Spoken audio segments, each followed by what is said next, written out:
क्या आपको पता है कि प्लेन में ट्रैवल करना असल में ट्रैवल के सबसे सेफ तरीकों में से एक है?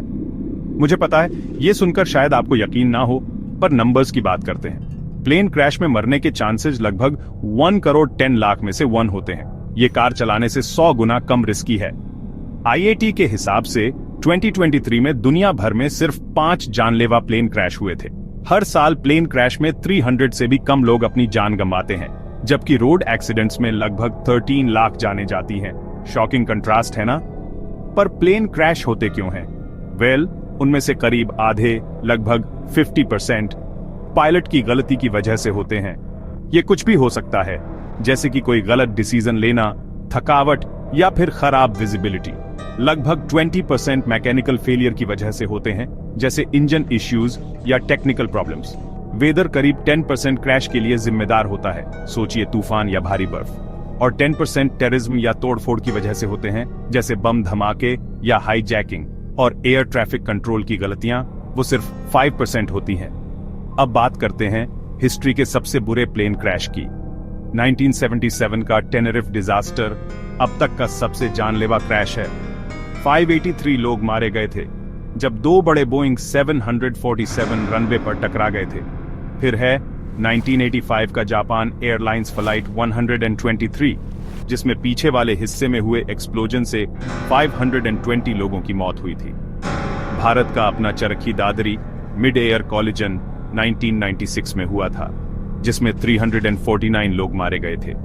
और मलेशिया एयरलाइंस MH17 को कौन भूल सकता है, जिसे 2014 में यूक्रेन के ऊपर मार गिराया गया था। पर यहां एक बात है जिसकी आपको उम्मीद नहीं होगी।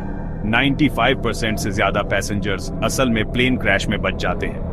NTSB डेटा के हिसाब से आपके जिंदा बचने के चांसेस बहुत ज्यादा हैं, खासकर अगर आप तैयार हों। सबसे डेंजरस मोमेंट्स, टेकोनेफ और लैंडिंग। असल में 80% क्रैश इन टाइम पर होते हैं। अगर कोई एक्सीडेंट होता है तो 90 सेकंड के अंदर बाहर निकलना बहुत जरूरी है।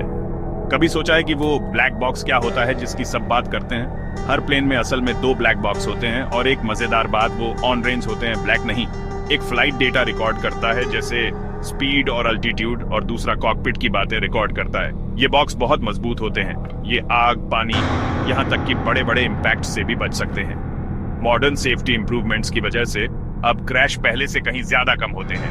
TCAS है एक सिस्टम जो प्लेन को मिड एयर कॉलिजन से बचने में हेल्प करता है। इम्प्रूव वेदर राडार और बहुत बेहतर क्रू ट्रेनिंग। इन सभी अपग्रेड्स का मतलब है कम गलतियां और safer flights.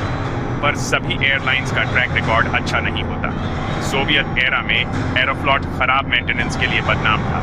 क्यूबाना D aviation, Iran air और नेपाल एयरलाइंस जैसी एयरलाइंस ने भी कई जानलेवा क्रैश का सामना किया है, अक्सर कमजोर सेफ्टी स्टैंडर्ड्स की वजह से।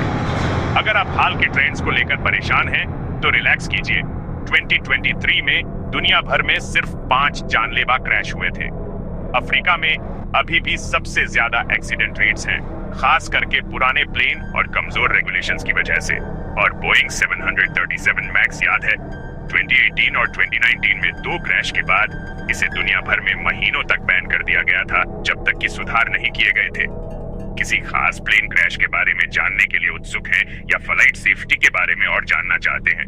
मुझे कमेंट्स में बताएं। मैं हमेशा इन मिस्ट्रीज में गहराई से जाने के लिए तैयार हूं।